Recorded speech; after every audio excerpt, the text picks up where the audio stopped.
Okay, good morning everyone and happy Saturday po sa ating lahat. And today, araw po ngayon ng Saturday, September 23, 2023. At ngayon guys, andito tayo sa ating SKP account at ituturo ko today sa inyo kung paano tayo dito pag-recharge at magbili ng ating miners dito sa ating SKP. So double check lamang po natin ng ating SKP account ay nasa zero balance na. And as of today, kukuha tayo ng machine, no? Na kung saan $5 yung i-recharge natin dito. And of course, kukuha tayo ng ganitong klaseng machine mamaya later. Yung $10 kukunin natin to. Dito sa computing power, so meron dyan. So dahil nakuha naman natin to lahat, i-double check natin yung machine natin dito. Ayan, so halos nakuha na po natin dito, no? Nag-expire na po yung dalawang machine natin. So yung hindi na natin nakuha dito is yung mga malalaki. Then punta tayo dito sa miners.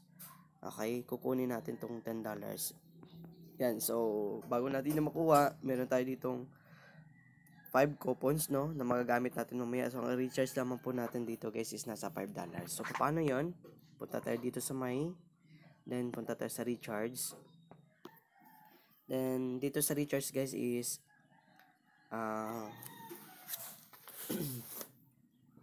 punta po tayo dito ng natin. Click po natin dito yung amount na i-recharge natin. Then click po natin tong $5.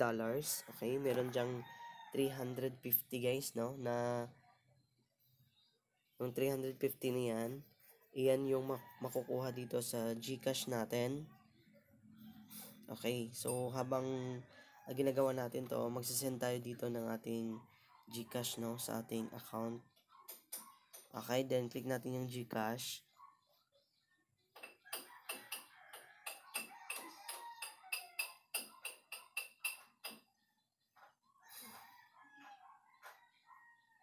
Okay, then dito sa GCash is kailangan i-click lamang po natin dito.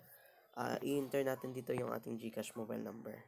Okay, nag-send na po tayo dito ng amount sa GCash natin. So, enter lamang po natin to.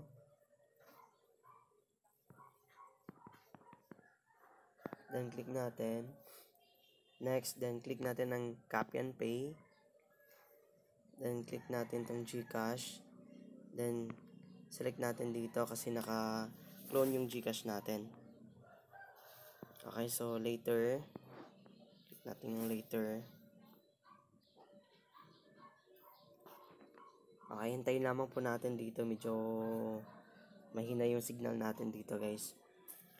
So ganito lamang po yung gawin ninyo guys. I hope so na nasundan niyo yung setup natin sa pag-recharge dito ng ating GCash. Ayan, medyo mahina. So ito na, nakasend na po tayo ng 350.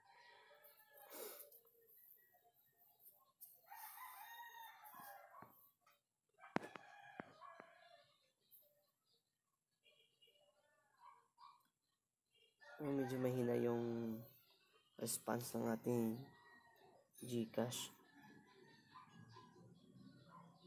Okay, so pag ganito guys, yung mga mangyari, so click nyo lang yan, then i-close nyo lang, exit nyo lang yan, then exit nyo lang ito, then click ulit, then dito ulit sa GCash.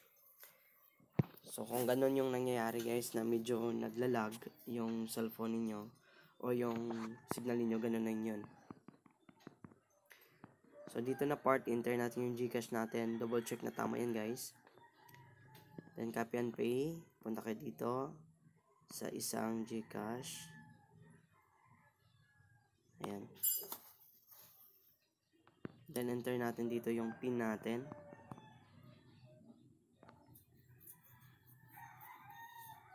Okay, so dito meron tayong 350 na babayaran. Then confirm natin yan. Then lagay natin dito payment. So ganito lang yung process na guys. So after nyo yan ma-send, kailangan yung i-screenshot yan para if ever na hindi appear doon sa account natin, so pwede nating i-consult dito sa ating financial management dito sa ating SKP.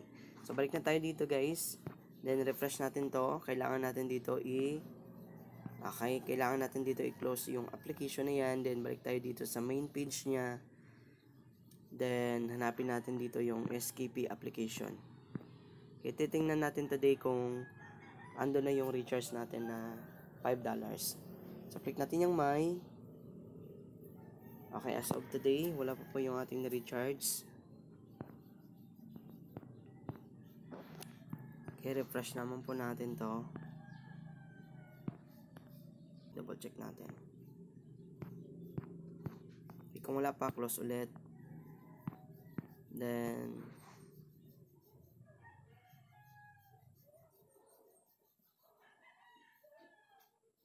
click natin ulit tong SKP.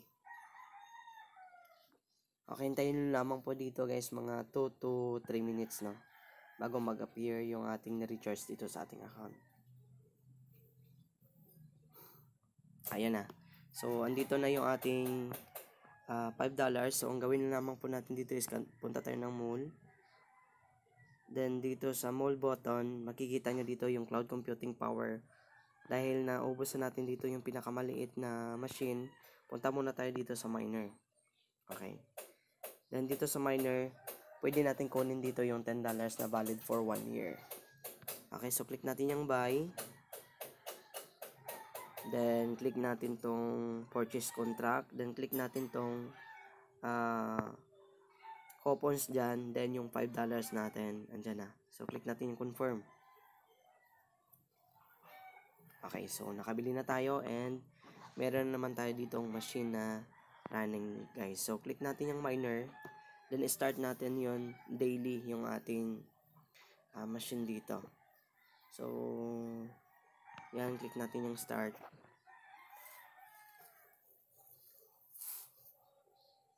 Okay, hintayin lamang po dito na mag-success or mag-confirm po yung ating machine dito. Ayan. For example, nakita nyo na yun guys. Ibig sabihin, meron na tayong active machine dito. So, ganun lang. So, bukas, daily nyo naman yan gagawin. Click natin di mga 7:06 AM bukas. Click naman natin yung miner. Then, click na naman natin dito yung start. So, ito lang muna ang video for today's guys. And I hope na may natutunan kayo sa video nito kung paano tayo mag-recharge. Yung step by step niya guys, okay, ginawa na po natin yan. Okay, kung mag-recharge naman kayo doon sa ibang e-wallet natin kagaya ng Maya at saka yung Binance.